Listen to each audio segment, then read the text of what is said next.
Good morning, good afternoon, and good evening, whenever and wherever you welcome back to the Beta Plan, playing Planescape Torment, and this time we're going to talk to this man, Darren. You see a boisterous auctioneer. He is very animated and does a lot of shouting, yelling, and stomping. He seems to have a tendency towards melodrama, and makes a lot of strange facial expressions as he waves his arms. Greetings. He glances at you and motions to the crowd that he's taking a break. Well, 1,000 greetings do I bestow on you, sir. He does a double take when he notices your scars. You know, I take one look at you with my discerning eye and I see a man in the market for some healing charms. Do you have any charms? He gives you a shocked look and gestures grandly at himself. Do I, Darren, have any charms? He pauses for effect. No, sir, I do not. However, don't let that fact discourage you. I have plenty of other items for sale. He points to the rear of the auction block where a group of people stand and change. You sell slaves? He shakes his head. No, sir. These are indentured servants, not slaves. For the most part, they are guilty of minor crimes. The proceeds from their sale go towards paying their debt to the city. After their term of servitude, they will be free citizens once again. That still sounds like slavery to me. He gives you a bright smile. I don't concern myself with such thoughts. My task is to sell their contracts as given by the calls of Sito. He lowers his voice as he leans in closer. And collect a percentage for my efforts, you understand? He straightens. You said they were guilty of crimes. What crimes did they commit? He shrugs his shoulders in an explanatory look. I don't know for certain, but I would guess theft, assault, or not being able to pay their debts. These are the most common transgressions. Well, I must be going farewell. Let's talk to the one lady that actually has a name. Trist. You see a young woman who is trying to get your attention. She's wearing shoddy clothes, but her demeanor is one of elegance, unlike that of the people who surround her. Upon closer inspection, you notice that her skin is clean and smooth, like the yellow tint of the inhabitants of this ward. She notices your approach and smiles at you. Greetings. I thank the powers that you've noticed me. I'm in need of the services of a mercenary. She pauses and examines you more carefully. If appearances are any indication, you would seem to be such an individual. What exactly is that you want of me? She nods to you. The heart of the matter is that I am to be sold into slavery for a crime I did not commit. I'm in need of a champion. Someone who would help me prove my innocence and free me from this fate. She pauses and looks at you expectantly. Tell me exactly what is going on. She thinks for a moment. This is long in the telling, Cutter. Please bear with me. Go on. She sighs as she begins her tale. My husband died recently and left me his business. I'm not business-oriented, so I decided to sell. Not long afterward, I was contacted by a lender saying a loan on the business had not been paid. She pauses to gather her thoughts. Go on. I examined all the documents my husband kept and found that there had indeed been a loan taken, but it had just recently been paid in full. I explained this to the lender, and a few days later he asked for a copy of the document. It was nowhere to be found. She looks concerned and pauses to think. Go on. Well, when I could not prove that the loan was paid, the lender took me before the court. My monies were taken and applied to the balance owed. Since it did not pay off the loan, I am to be sold on the block to try and recover the remaining amount due. She gives you a forlorn look. I think I've heard enough. Get to the point. I need someone to find my missing document. The one that proves the loan was paid. Or if you could purchase my contract, I could pay you back. She gives you a pleading look. I can't spend the next 5 years of my life in this ward, Cutter. It will kill me. Surely you've noticed the illness shared by all who live here.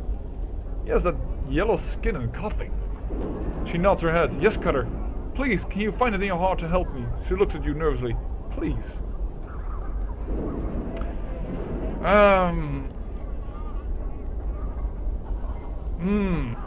Yes, you've been found, well, I could say you've been found guilty in the court of law and only the law can help you, which is true, but I do want to help her. A look of concern crosses her face. Surely you realize that even the law can err at times, Cutter. An innocent were to suffer due to such an error. This would be a terrible miscarriage of justice. She appears desperate now. Please don't leave me to his face.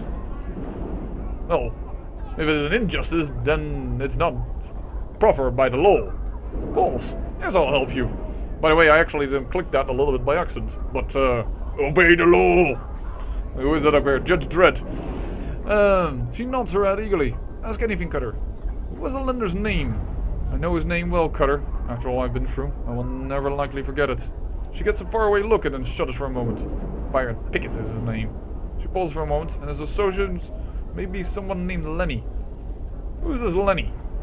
She thinks for a moment. Was a small, feral-looking man who came to court a few times. He would sit behind Pickett and whisper to him occasionally. She pauses and looks lost in thought. Go on. She frowns. I remember him because he always seemed to be uncomfortable in his clothes. He would pick at them if they were new, as if he were not used to wearing them. She pauses again. On one such occasion, Pickett told him to sit still and stop fidgeting. He called him Lenny. And where could I find this Lenny? She thinks for a moment and shrugs. I'm not sure, actually. Mossman told me that some Rufians could be found southeast of the market. Near the siege tower, I believe. Which is correct, because we already been there. And where can I find this Byron? Actually, you already know that as well. She thinks for a moment. I think I can be found in and around the open-air market, yeah. Well, I will be going then. Well, if he shocked her into it, then, well, I don't think we should talk to Byron directly. But... Done. Oh, this game, you can do that and give away your ideas because Byron is an asshole. I mean, he is. You see a well-dressed middle-aged man. He seems to be scanning the crowd with a practiced eye. He notices you approach and gives you a quick once over. Greetings. He smiles at you and gives you a barely perceptible nod. I am Byron Pickett, moneylender. May I help you? I had some questions, or I will make it quick. I want to talk to you about Trist. Ah, Trist. He frowns at you and looks away. After a moment, he looks at you and raises his eyebrow. What about her? Nothing, farewell. Yeah, whatever you ask him, he is very dismissive of you. But this Lenny, let's talk to this Lenny man. You see a feral-looking young man in shoddy clothes. His eyes dart about as he scans his surroundings. He notices you're approaching, begins eyeing you warily. Greetings. He looks at you up and down and glances about, returning his attention to you. He gives you a wicked grin. You'd best have a good reason for disturbing Lenny Burke. I had some questions. You laugh. I ain't no tout. If you've got questions, go find one. His smile broadens. You'd best push on before I have to bleed you. What have I told you Byron Pickett sent me? He stops smiling and examines you for a while. His eyes linger on your scars, and he swallows slightly. After a moment, a frown settles on his face, and he appears to be nervous. Pickett sent you? Why? You said you could answer some questions. He frowns. What questions? You notice he looks rather tense. What can you tell me about this ward? Oh, that's not the thing I want to know. Well, never mind then. I'm gone. Then I think we're going to have a look-see in the market. We haven't even been here, and it is actually a rather large market. Would be a shame not to use it. Forced it. Yeah, open. And just randomly in the market, you will find yourself a lucky coin. Plus 1 to luck. Unfortunately, it's only temporary. So, not really a good trinket, but it's a trinket nonetheless. Free of charge, just by bashing open a crate. Don't know who it belongs to, but sorry. I just need it, because I am the player character. But who I want here is that sometimes I think people are avoiding me. Karina! You see a pretty young woman wearing simple clothes. She wanders about the market and examines everything, but does not make any purchase. You notice that people seem to be avoiding her, but they try not to make it obvious. She flashes you a warm smile as you approach. Greetings. Smile bronze. Hello, I'm Karina. It's a pleasure to meet you, Cutter. She continues to smile and waits for your response. You have some questions? She nods her head. All right. What do you want to know? Where can I buy some weapons? And,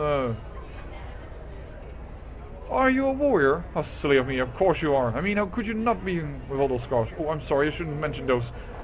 You're not sensitive about them, are you?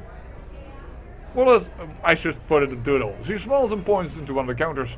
Anze over there sells weapons. All kinds of weapons. Are you a warrior? How silly of me. Of course you are.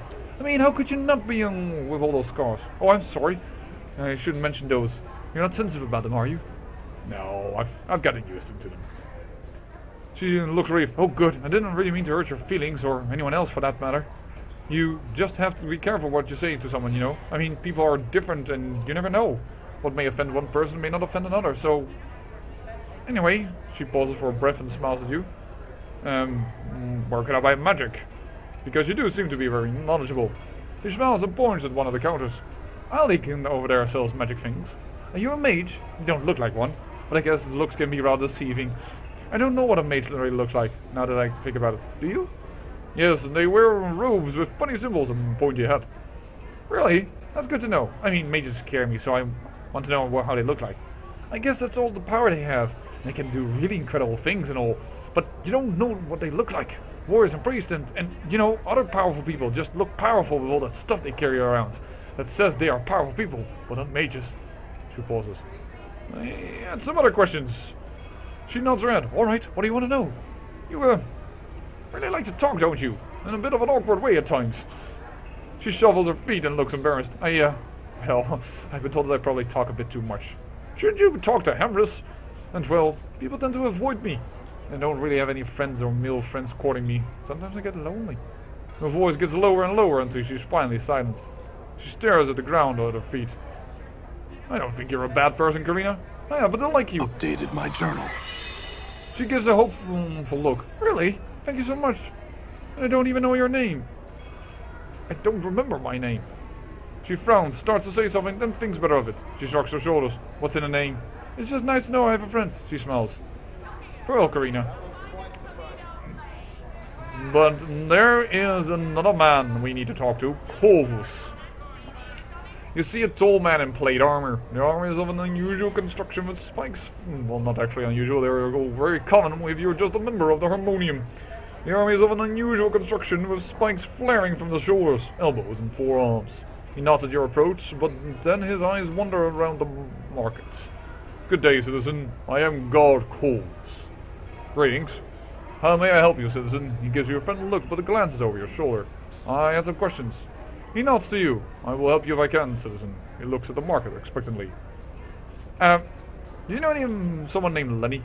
He frowns in thought. Lenny, yes. I know a thief who goes by that name. Can usually be found around the siege tower. Updated my journal. What can you tell me about him? He gives you a stern look. Anything I know about that individual is Harmonium business, citizen. I cannot discuss such matters with strangers. Perhaps after I get to know you better. Well, that is a clue, isn't it? Well, let's see what he's looking at, because that's the fourth time he's looking away. Glance over your shoulder and see Karina wandering nearby.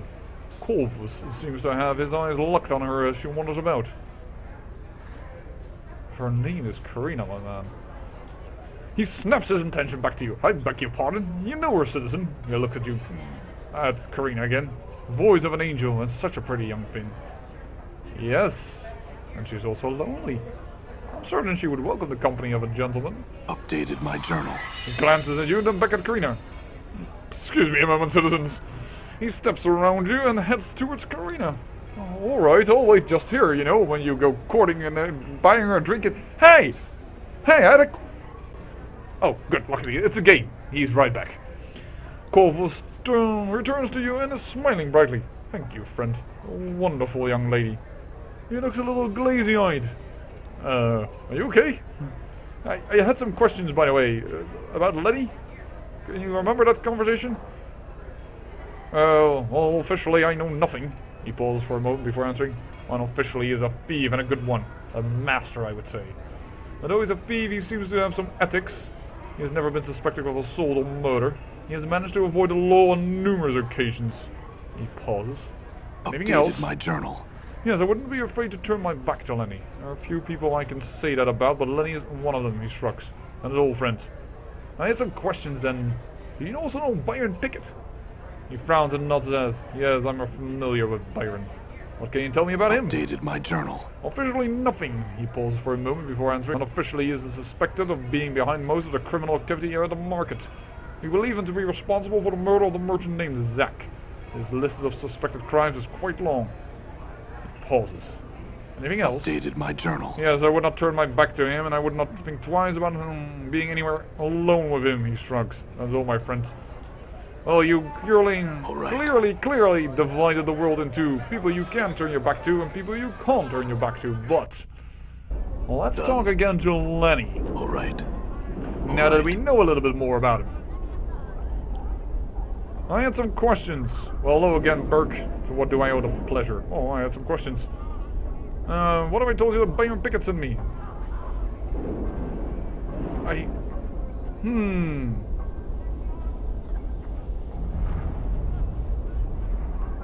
No. I'm gone. Apparently that's not available. Perhaps I'm trying to be too smart and trying to avoid Byron Pickett, but perhaps I should talk to Byron Pickett. I want to talk to you about Trist. Back again. Yes, I want to talk to you about Trist. Sorry, I now did that twice, that mistake, but what about her? I'm trying to find a missing document for her. He sighs and shakes his head. There is no missing document. It was a ruse instigated by Trist to cast doubt on her death.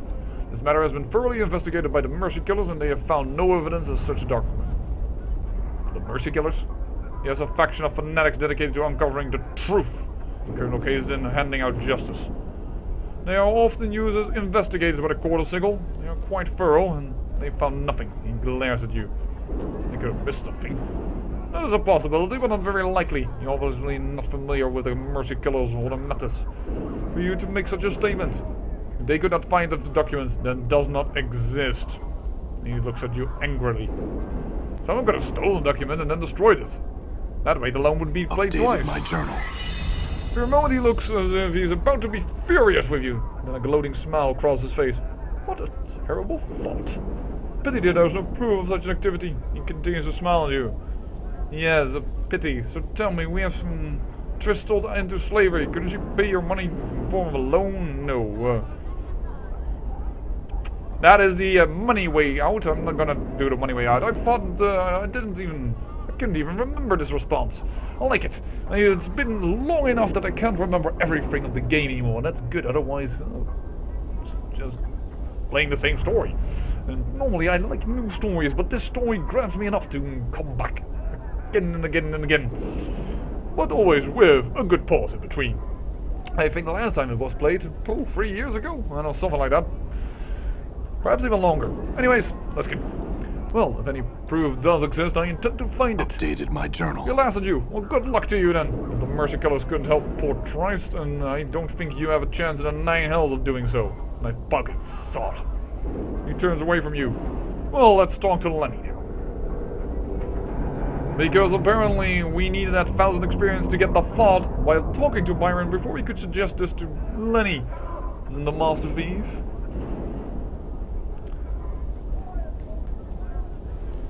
I want to ask you about the papers you stole from Trist. He swallows hard and stares at you. You notice his muscle tense as if it looks like he's ready to run. He puts one hand on his hip in a nonchalant manner, but you can tell he is wound tight as a spring.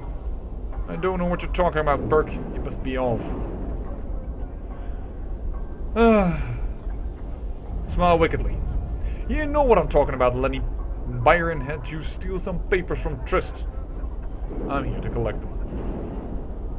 He swallows hard and the corner of one eye starts to twitch. He glances at the scars that cover your body, then tries to meet your gaze, but cannot. Collect them? I destroyed the papers after I nicked them. Just like Byron told me to. He finally meets your gaze. Really? And why are you so nervous, Lenny? Let me guess. Byron thinks you destroyed the papers, but maybe you didn't. Maybe you kept them. A little blackmail material, perhaps. He stares at you for a moment and suddenly turns to run. Uh-oh. Grab him before he gets away. Just as he starts to run, you leap forward to grab him. He deftly steps out of your reach and begins to sidestep you.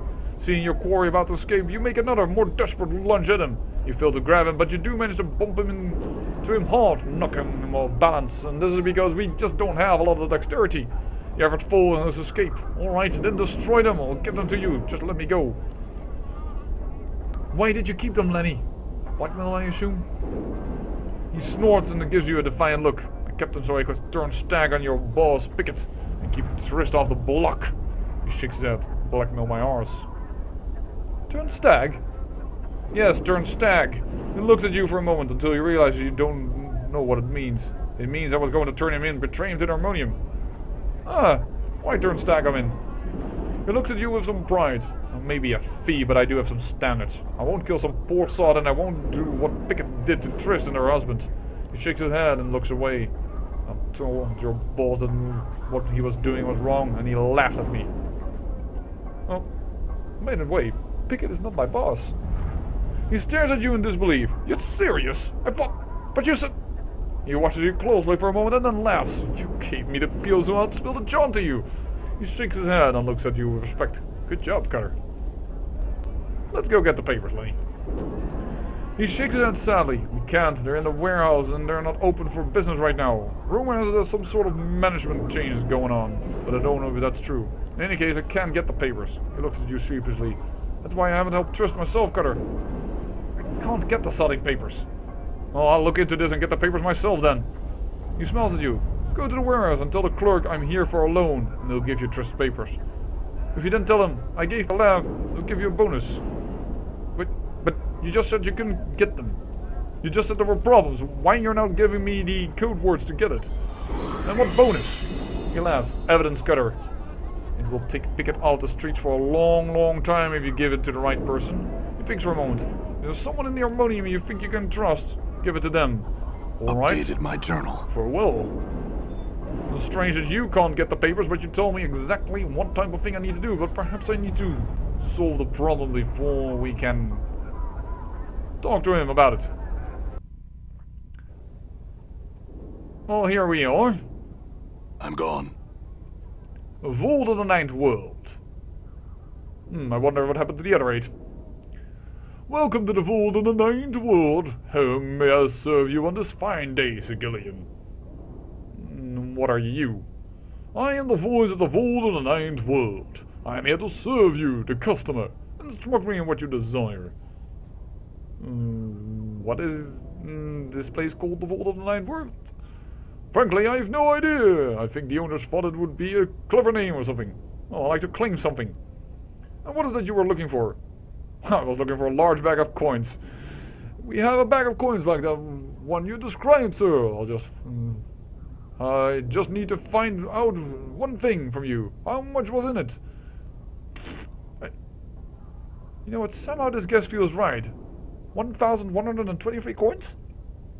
Here you go, sir. Thanks for storing your goods at the Vault of the Ninth World. Can I get you anything else? Well, thank you, my wisdom and my memory.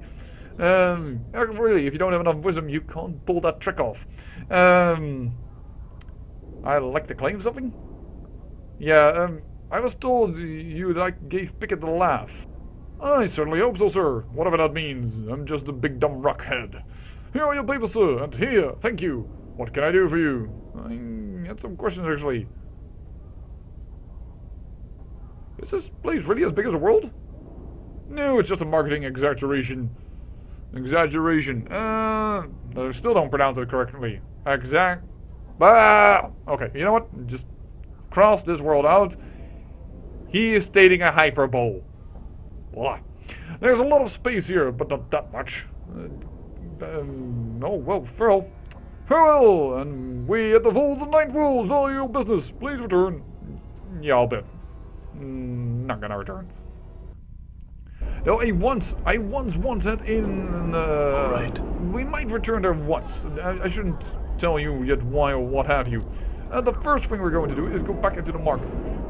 Wasn't there a door here? Yes, there is there. Corvus! You see, Corvus is the Harmonium god. He smiles at your approach and gives you a slight bow. Hello, friend. Hope you're doing well. How are you and Karina doing? He smiles broadly. We are doing well, thank you. Oh, you for your kindness, friends. Well, that's very good to hear. Well, let's get Trist out of... Oh, right. The jam, should we say. I want to talk to you about Trist. Well, met again! What can I do for you on this glorious smuggling day? Why am I doing this so wrong in this episode? Don't know. He frowns at you for a moment and shrugs. Very well, sir, what about Trist? I have proof she's innocent of any crime. He smiles broadly,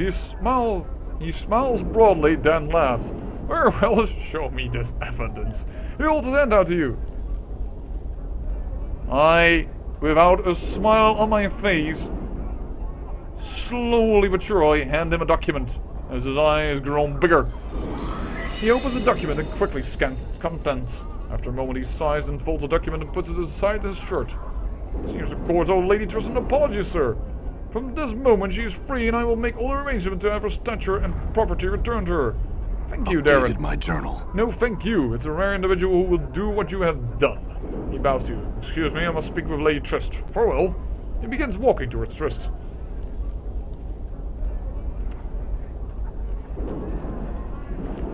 Trist smiles at you warmly. You are my savior, Cutter.